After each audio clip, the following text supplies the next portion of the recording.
Stockholm är Sveriges farligaste stad. Här begås flest mord, rån och andra våldsbrott.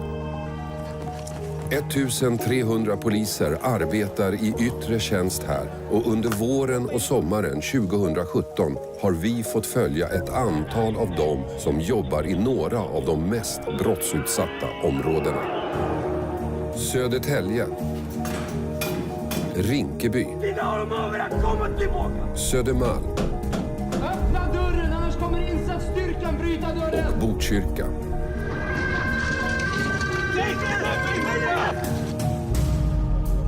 Genom Stockholmspolisens ögon får vi en unik inblick i ett allt hårdare samhälle. I en ständigt växande stad fylld av vilsna själar, våld och kriminalitet.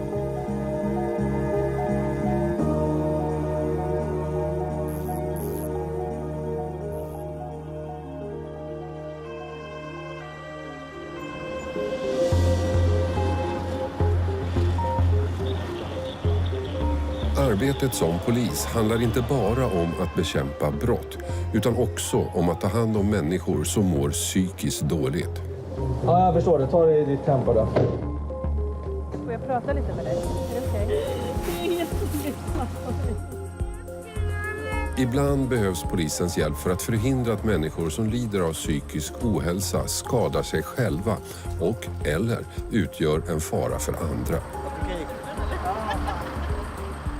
Min uppfattning är ju att många psykiskt instabila människor är ganska ensamma idag. Vi har inte kvar de här stora institutionerna vi hade förut där de faktiskt samlades. Utan många bor i lägenhet och ska klara sig själva och har det ganska tufft. Men det är jättesnällt. Kanske man kan få lite varmt. Ja, det tror jag säkert. Vår uppgift som poliser det är ju mest att se till att de kommer under vård. Och när de är farliga och utåtagerande då är det inte ambulansen som kommer och hämtar dem utan då får de åka polisbil.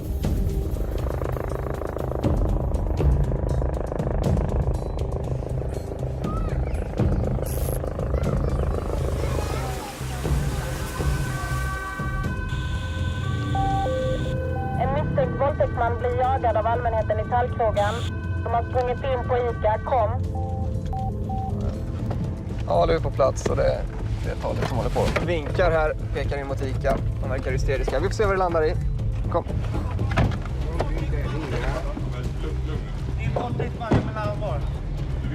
Ja, grejen är han har stått och skrikit om vittnen är på väg ner. Han är helt beklokt eller? Här! Jo, där.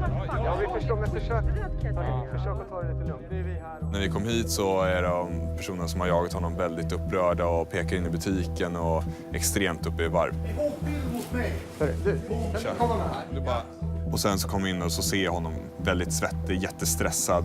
Han följer med ut och han är inte konstig på något sätt förutom att han är labil då, men han är inte våldsam eller någonting.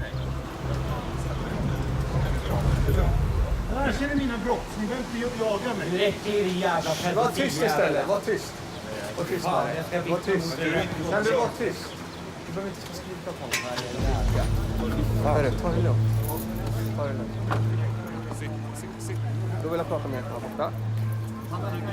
Vad har hänt? Jag går i mitt område och går och knackar på dörr till dörr och förklarar till folk varför jag är en pedofil och våldtäktsman.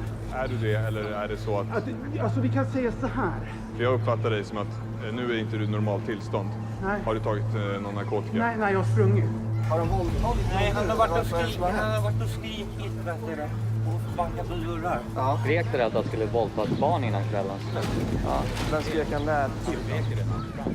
Och sen har de kommit hem och gått in hos folk i lägenheter. Polisen försöker snabbt bilda sig en uppfattning om situationen och samtidigt lugna ner de personer som befinner sig på plats. Jag förstår. Ja. Absolut, jag förstår. Det här väcker ju väldigt mycket känslor hos folk om det är så att man känner sig övertygad om att det här är en våldtäktsman och en pedofil. Varje människa reagerar på alla cylindrar. Jag behöver inte skrika på dem för då kommer de gå upp ännu mer i varv. Det är bara att själv försöka ta det lugnt. Visa att nu är det lugnt situationen, du kan andas, så får man låta det ta ett tag. Vet du varför de börjar jaga dig eller? Där, jag har varit involverad med ett program en längre period och jag kommunicerar med de här människorna som jag gör behandlingen med som är poliser. Och de har någon form av satellit eller vad de använder där de kan Fortsätt. läsa av människors tankar. Och de styr. Jag är radiostyrd. Jag har gått runt i Ekenkupp idag som en alien. Och vi är massbevakare. För så sjuk i den här världen. Har du någon kontakt med psykvården? Ja. Jag har diagnosen paranoid schizofreni. Jag har inget med det här att göra. Jag förstår. Sitt kvar där lite då. Ja, lägesuppdatering då. Han är ju klassiskt psykiskt sjuk, snackar om satelliter som övervakar honom och styr honom. Så han är ju uppenbart psyksjuk. Så vi måste köra han till psyket. Vi kollar ju hans brottsregister, det var också en sak, bara bekräfta. Han hade ju bara narkotikabrott på sig. Inga sexualbrott överhuvudtaget, utan troligtvis har han brukat mycket narkotika och hans hjärna har inte klarat av det. Fått psykiska sjukdomar av den användningen helt enkelt. Han har förstört sig. Så här. Nu har jag pratat med honom. Jag är övertygad om att han är psykiskt sjuk. Det är inte en våldtäktsman. Och han säger en massa konstiga saker, orimliga saker som inte finns. Det farliga i den här situationen var att han skulle ju typ ha blivit ihjälslagen. För han säger de här sakerna och de faktiskt tror på det här. Och så är det fler som springer efter och till slut så blir det en verklighet som ingen har bekräftat. Men då kommer vi åka. Ja. Tack. Hej då. Hej då.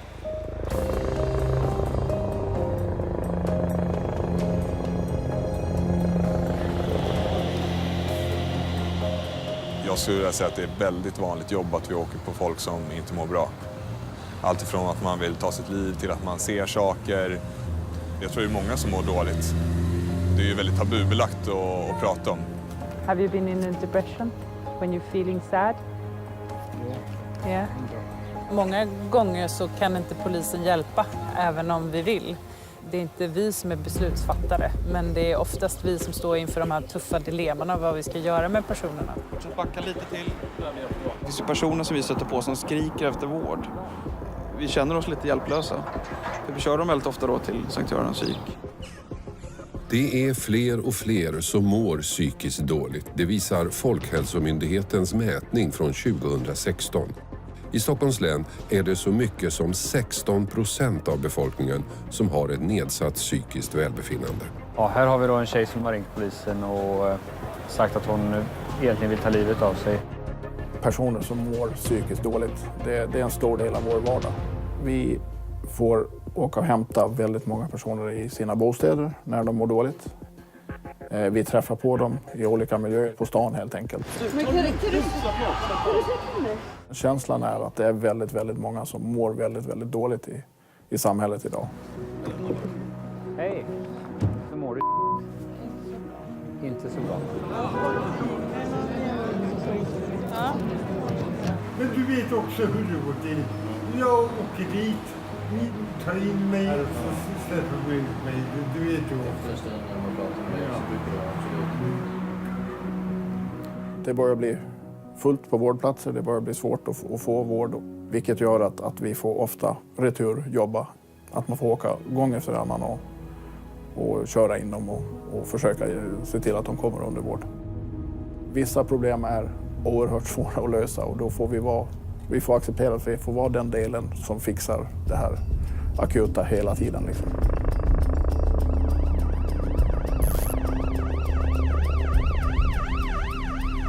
Undersökningar som Polisförbundet gjort visar att många poliser upplever stor frustration i samband med handräckningar av människor som mår psykiskt dåligt. Det handlar både om att det tar resurser från brottsbekämpningen, men framförallt om att man upplever att de som lider av psykisk ohälsa får för dålig hjälp av vården.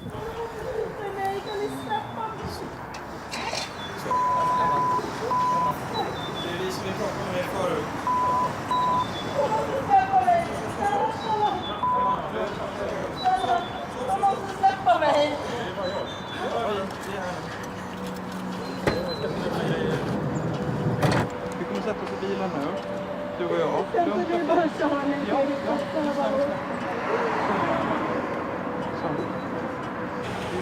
vet hur det var helt enkelt. Vad vet du? Jag tänkte köra dig dit du ska nu. Bort Huddinge.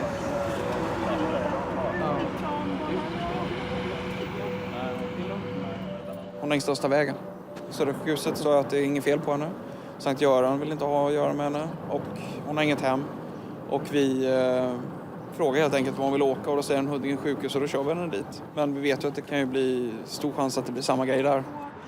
Jag bad någon ringa en ambulans. Jag försökte få tag i er. Det är ingen som lyssnar på mig.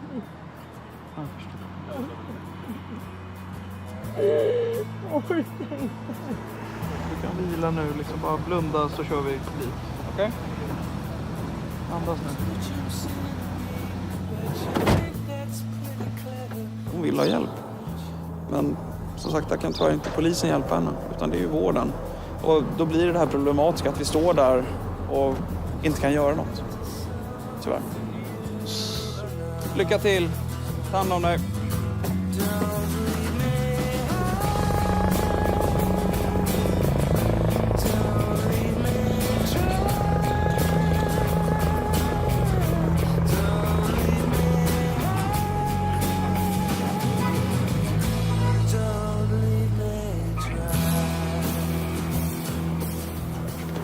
Samtidigt som den psykiska ohälsan har ökat så har vårdplatserna blivit allt färre.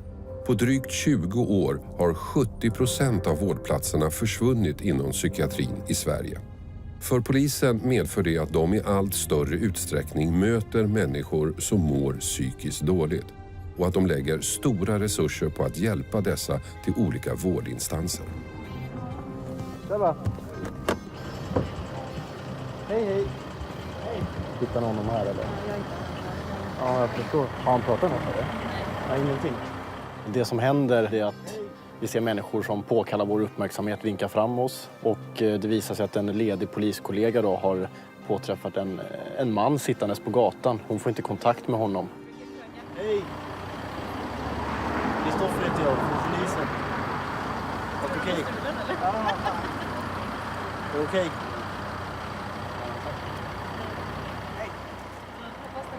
Vi löser det. Vad heter du? Ja, tillrande 9350. Nu är vi på väg till Hornsbruksgatan där någon kvinnlig LOB i någon hiss. Fick ett vinkhår precis nu. En ledig kollega har hittat en man sittandes mitt på gatan. Vi får ingen kontakt med honom. Det kan vara någon form av, kanske någon handikapp eller autism. Så vi får fastna här med det då. Kom. Sätt oss i bilen, det fryser. Det är kallt. Vi sätter oss i bilen.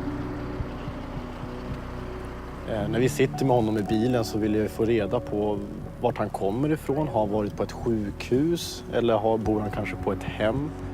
I det här fallet gjorde vi faktiskt så att han fick skriva, för det kunde han göra. Så han skrev ner det han ville få sagt. Han kunde inte uttrycka det med ord själv.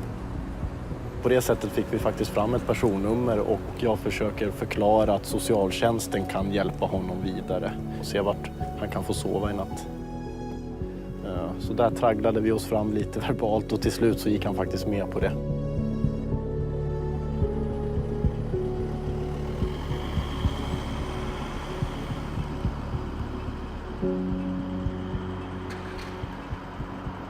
Nalle. Vad säger du?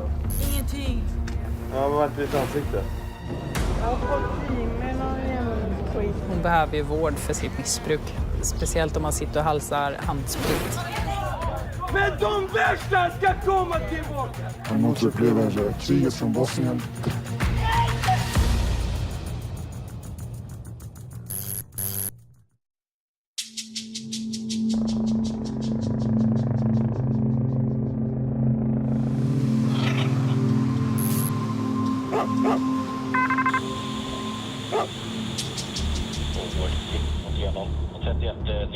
Ibland händer det att polisen får bristfällig information från allmänheten.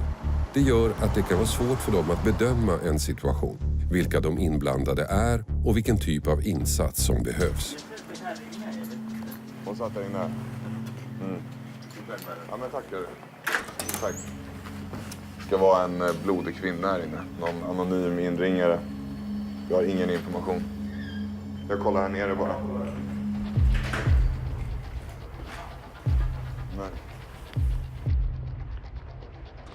Kan det verkligen vara den som helst som ringt in det där? Ja. Jag går och alltså, du kollar i... Nej. Jag går och kollar för säkerhets skull i varje port bara.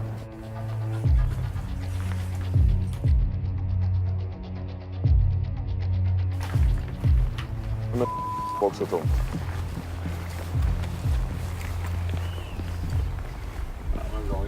Ja, men det stämmer inte.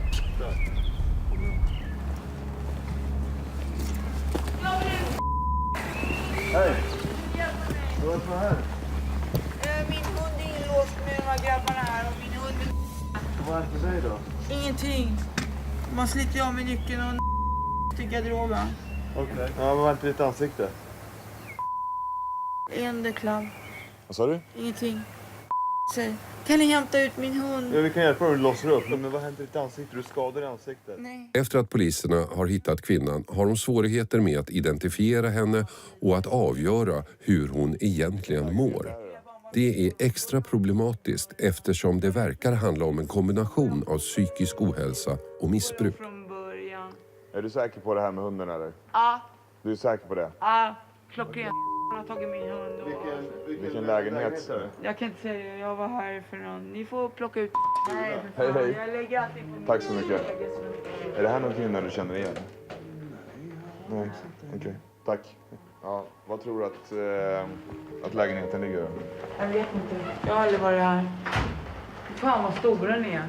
Du är väldigt berusad. Kan du försöka liksom... Fokusera min näsa. Ja, fokusera. Kvinnan nämner ett förnamn på personen som hon menar har hennes hund.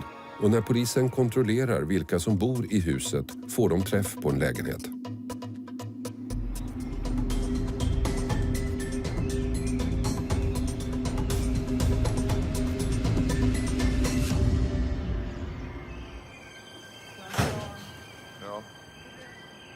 När polisen har rätt ut situationen och återfunnit kvinnans hund återstår att göra en bedömning om hon klarar sig på egen hand eller om hon måste köras till polisstationen eller till en vårdinrättning. Ska ni knäppa mig? Nej, jag ska inte knäppa dig. Nej. Du verkar klara dig själv härifrån. Jag klarar mig själv. Nej. Jo, det gör jag. Jag börjar om från början.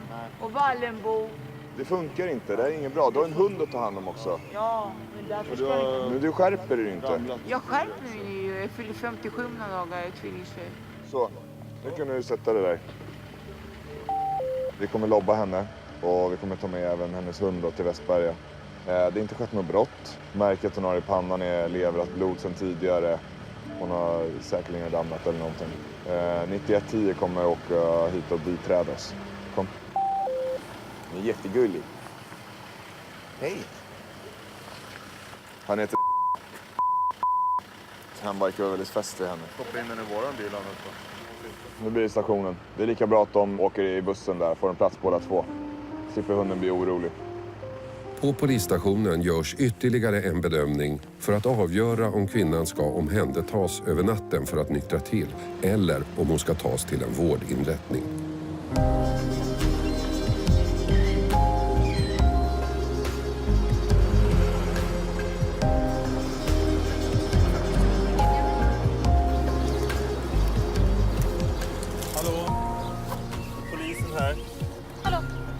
Polisen hamnar ju ofta i de här lägena när vi möter människor som är i någon form av kris.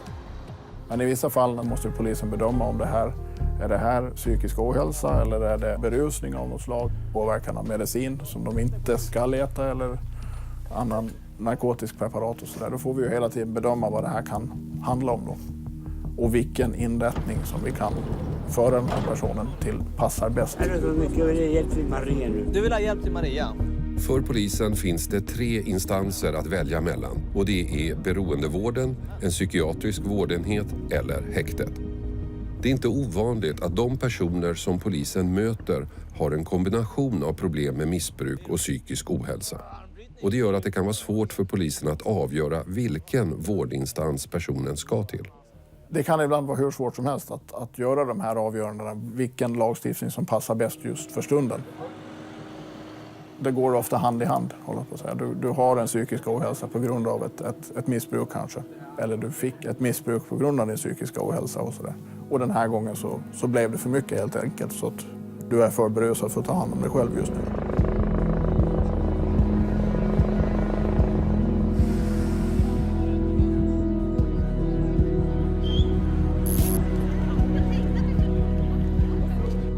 På Södermalm i Stockholm finns många vårdinrättningar som inriktar sig på att hjälpa människor som har problem med missbruk. Södermalmspolisens arbete handlar därför till viss del om att ta hand om de människor som brottas med dessa problem. Hej. Du ska få följa med oss till Maria. Ja. Ska jag bära dina saker? Jag kan ta dem här. Har du några saker i fickorna? Nej, det har jag inte. Ingenting? Jag brukar vara ganska sen. Förr var jag lite mer våldsam. Men det är jag inte nu för tiden. Nej, det är bra. Det är bra. Så Så gammal är du väl inte? 39. Ja, det är ju ingen ålder. Jo, ja, det är ingen ålder på heller. Det var bra. Hur mycket har du druckit då? Nej, jag har inte druckit så mycket. Men vad har du druckit då? Jag har inte druckit så mycket. Det är jag har fått i mig någon jävla skit. Ja. Ja, du vet. Men du, då åker vi till Maria så får de titta på det där. Ja. En berusad person helt enkelt. Vi kan anta att det är någonting annat än bara alkohol. En vanlig alkohol. Vi fick höra någonting om handsprit och sådär. Så att det blir sjukvård. Beroendevården är frivillig, så det enda polisen kan göra är att försöka övertyga kvinnan om att stanna kvar för vård. Vill du hålla det? Så tar vi dina väskor och prylar.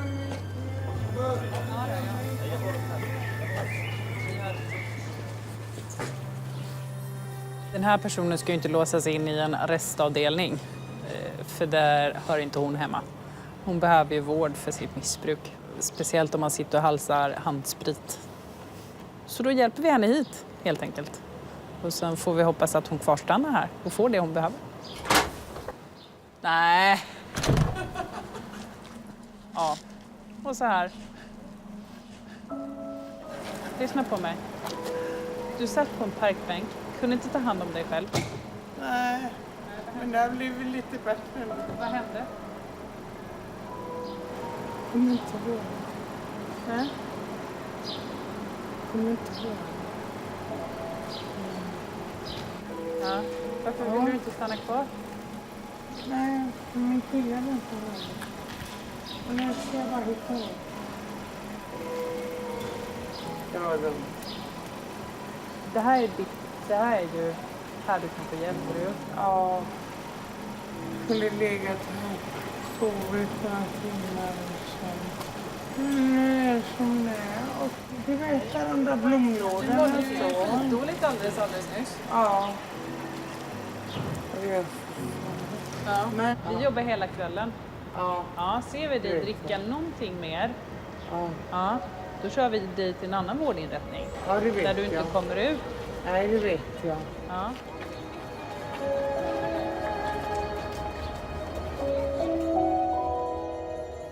Det är ju frustrerande, jättefrustrerande. Man anser att den här kvinnan är färdigvårdad och att hon är så pass nykter så att hon kan ta hand om sig själv. Så jag hade nog velat se lite mer vård, men så är det. 3-0. Det verkar vara en kvinna som har gått ner i Klaratunneln till fot. Jag ser, jag ska hålla lite försiktigt, okej?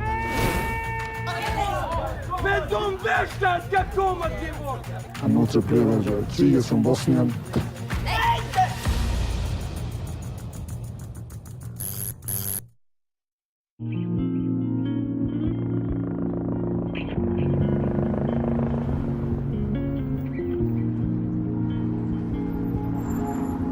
Innan jag blev polis så hade jag väl en en förståelse för att vi kommer att möta mycket utsatthet och mycket misär.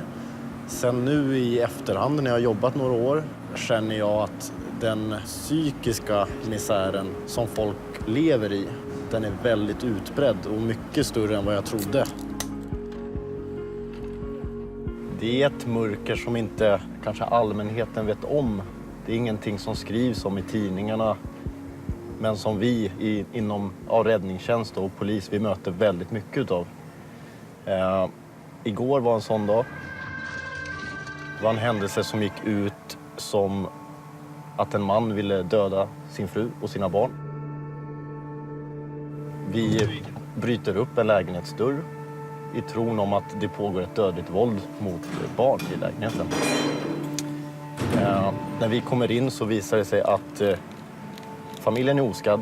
Dock så övergår situationen till en förhandlingssituation där mannen hotar att hoppa från balkongen.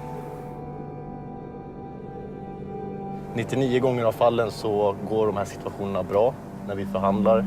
Folk vill ta sina liv, de står på broar diverse. Igår var ett sånt case där det slutar illa. Vi försöker på alla möjliga sätt få kontakt med honom och lösa det. Det hela slutar med att mannen väljer att hoppa och ta sitt liv.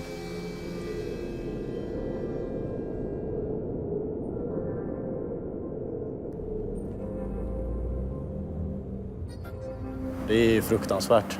Det är fruktansvärt och det är tyvärr någonting som ingår i jobbet, de här typen av ärenden. Jag har sett personer dö framför mig förut när jag har jobbat. Det här var en särskild situation i och med att jag några meter ifrån hade ju rollen som kanske en form av förhandlare då. Även om det var mycket svårt att nå den här mannen.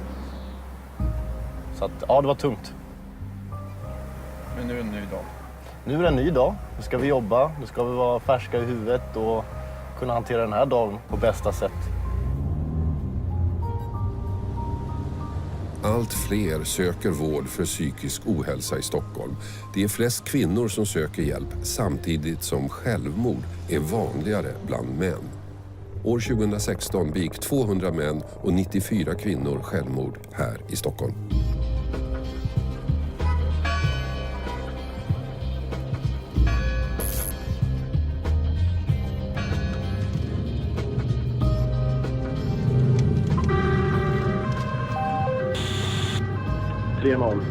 Ja, det verkar vara en kvinna som har gått ner i Klaratunneln till fots.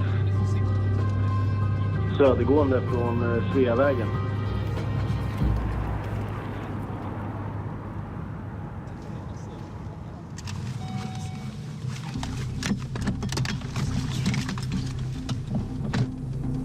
Ser du något eller? Charlie 611. Ja,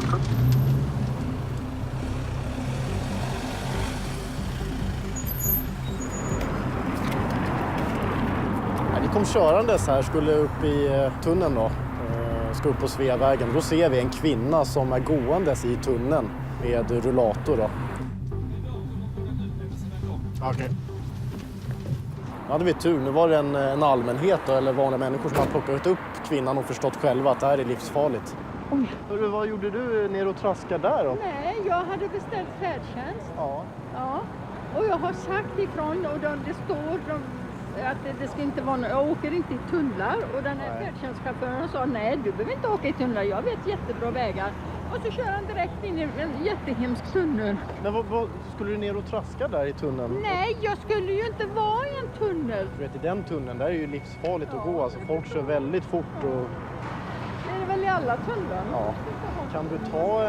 Kan du ta en färdtjänst härifrån nu?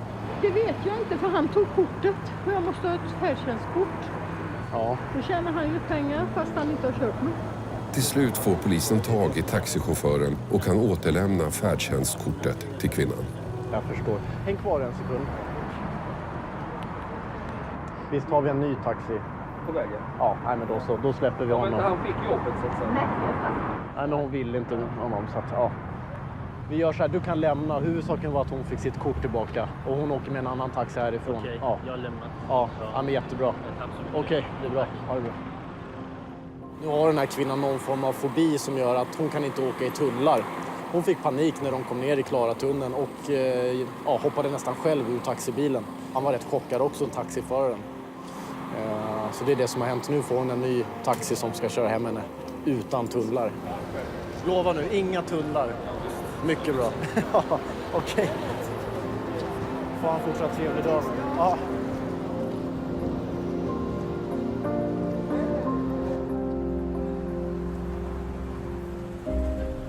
Man kan tycka att det är lite märkligt att polisen ska hantera så mycket ganska avancerad psykiatri som vi kan tycka att det är då. Och det är också en av de frågorna som vi diskuterar ganska mycket när vi reflekterar över vår arbetsmiljösituation och vilka utmaningar vi står inför.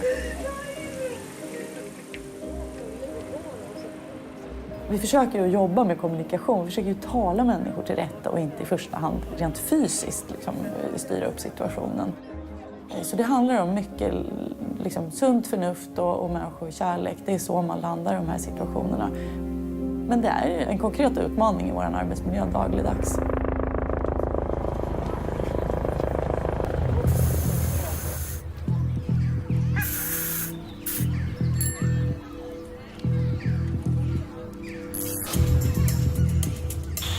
Vi har en berusad kvinna som raglar runt i trafiken på Ringvägen. Stor risk för olycka kom.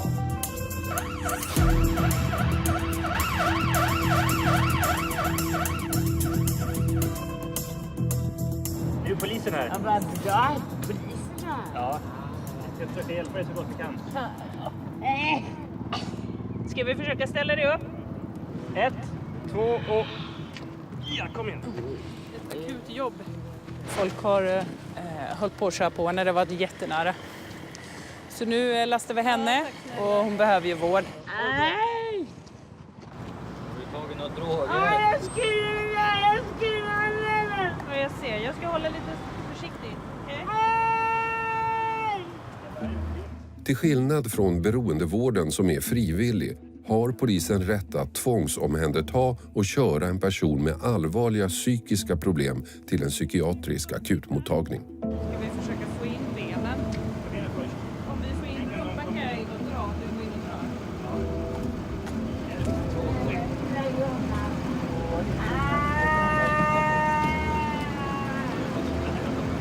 Du försök ställa dig upp. Försök ställa dig upp. Kom igen.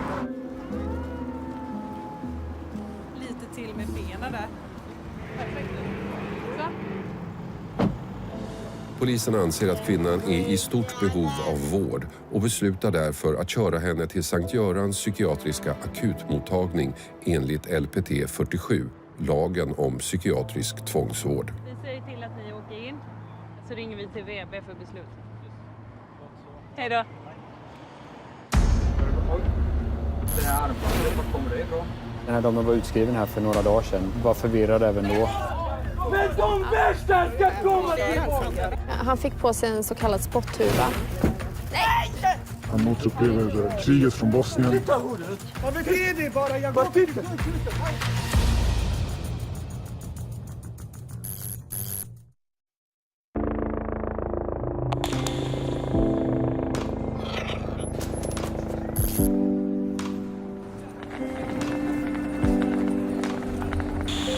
En kvinna som har ramlat på gatan och verkar förvirrad. Hon sitter i en busskur på Hornsgatan kom. Aldrig uppfattat.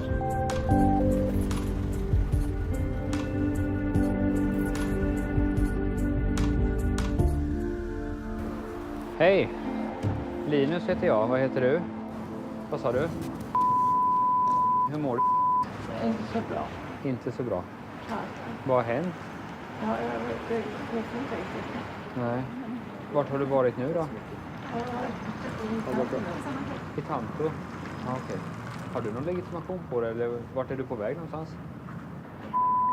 Okej. Har du någon mediciner eller har du druckit eller någonting sånt? Nej. Inte druckit heller? Nej. Det första polisen gör när de träffar på en person som är förvirrad är att försöka ta reda på var personen bor och därefter kontakta eventuella anhöriga. Om det inte går att få fram den informationen hjälper polisen personen till en lämplig vårdinstans. Jag tycker att hon luktar alkohol. ser ut som att hon har kissat ner sig. Ska vi åka upp lite då? SOS hade inga uppgifter här. Det är bara så att jag kolla på det. Hon har ju trillat här. Du får följa med oss hit upp. Vi skjutsar upp dig till Maria här uppe. Det är lite sjuksyrror och sånt för att titta till dig. Du får åka med i våran bil här.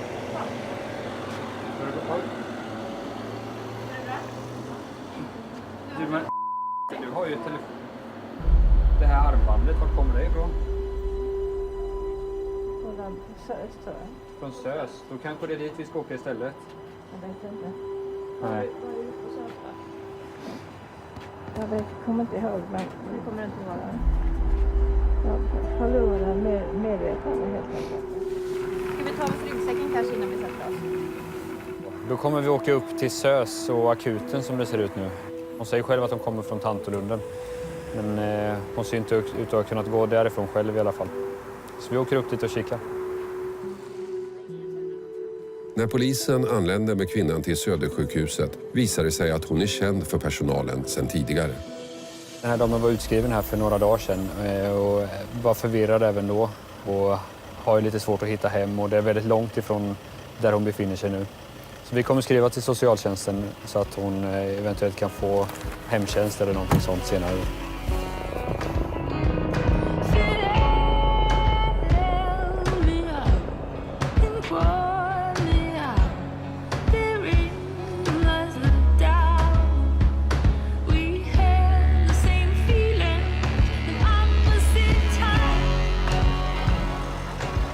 Polisens insats är klar när personen lämnas över till sjukvården. Oftast går det lugnt till, men ibland händer det att handräckningar blir våldsamma och farliga. Får du sätta dig här i bilen? Vid ett tvångsomhändertagande är det polisens uppgift att hjälpa ambulanssjukvården så att ingen kommer till skada. Det är oss man ringer till när man stöter på personer som är utåtagerande, aggressiva. När man ser folk som står i begrepp att liksom ta sitt eget liv. Det är polisen man ringer till och då är det såklart att det är en vanlig arbetsuppgift för oss. Och svår arbetsuppgift.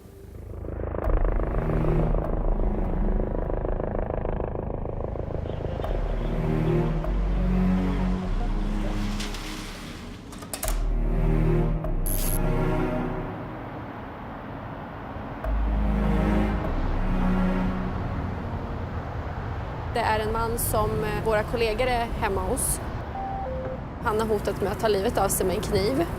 Så nu har man fått ett LPT 47-beslut på honom, vilket gör att vi får föra honom till sjukhus för en vårdbedömning.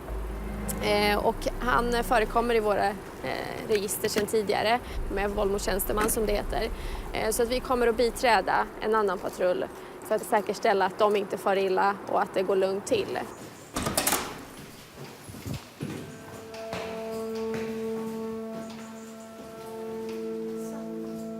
Kollegorna har ju varit här en längre stund och försökt förmå honom att följa med frivilligt. Vi inser att vi kommer inte kunna prata ut den här killen. Man måste ta tag i honom och leda honom mot utgången. Jag kan säga vad jag vill. Jag har inte gjort något mot någon eller någon. Jag har inte hotat eller något gjort något. Jag kan gå och promenera normalt med. Ni ska sätta fängelse på mig som att jag är någon kriminell. Jag stik man. Jävla hela... Komma tillbaka! Knulla! Bränna upp! Du vill sätta fängelse på mig. Sätt på, känn dig maktfull. Du kan inte skada mig hur mycket jag är skadad redan. Era smuts, jag pratar med normalt. Ni kör den. Ni kör den, ha? Din ska knulla, bränna! Vällingby, Rinkeby! Stockholm, vänta bara! Ska gå igen, Kumla här!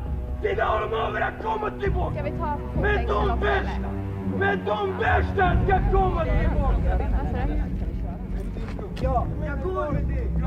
Det är ju alltid tragiskt när en människa mår så dåligt som han gör. Och man märker ju att han är inte sig själv. Och hans anhöriga är ju väldigt oroliga för honom. Och han förstår inte det. Allting man gör man ju i välmening. Men han uppfattar som att vi jobbar mot honom. Eftersom mannen är aggressiv och visar tydliga tecken på att vilja skada sig själv måste polisen vidta åtgärder så att ingen kommer till skada. Ja, men, ska vi ta den här?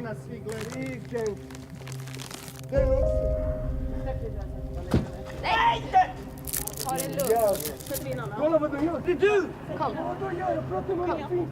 Han fick på sig en så kallad spotthuva för att vi som sitter bak i bilen med honom inte ska få spott på oss ifall han bestämmer sig för att spotta. Det finns människor som har blodsmittor och kollegan som sitter bak med honom beslutade att hon vill ha på spotthuva. Titta! Det är det bara, jag bara titta! Titta! Sätt på mig det här huvudet som att jag är någon terrorist! Janjävel! Vad ska jag spotta på? Jag ger dig min heder, jag kan inte spotta med. Jag ger dig min heder. Vi tar in honom till sjukhus för att sjukvården ska kunna göra en vårdintygsbedömning. Och även om han inte förstår det idag så kommer han förhoppningsvis förstå det imorgon. Att det som vi har gjort och det som hans anhöriga har gjort har ju bara varit för hans eget bästa. Min brorsa är svårt sjuk, han har suttit i fängelse i 7 år. Han har komplex posttraumatiskt stresssyndrom, säkerligen andra problem, psykiska. Han återupplever kriget från Bosnien. Han är liksom sin egen fånge. Han kan inte hjälpa sig själv och vi kan inte hjälpa, för vi måste leva våra liv. Och vi har gjort så gott vi kan. Allt hemskt som händer i världen, det här är vad man skapar. Utan allt det här så är han världens bästa bror och jag känner så att det är bra att han åker in, men det är hemskt att det sker på det här sättet.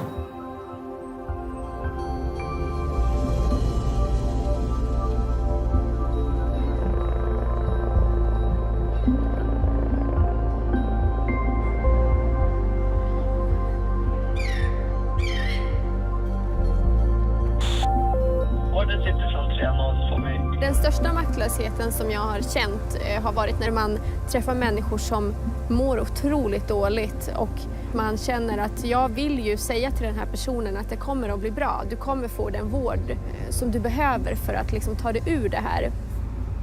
Och så känner man att kommer liksom vården att kunna hjälpa den här personen? Eller kommer vi stå här om 1 månad eller 2 månader igen?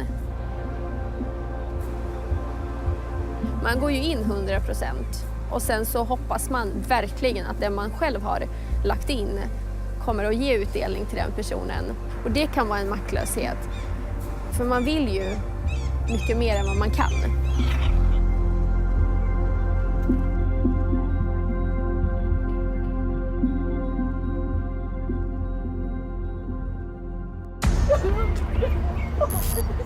När man tittar så blir man ju ibland skrämd över vilken kvinnosyn det finns. Vi har en man som onanerar. Men jag vill ha sex med henne. Han säger rakt ut att han har med våld tvingat sig på henne. Hon har blivit utsatt för den här mannen då under en längre tid. Så.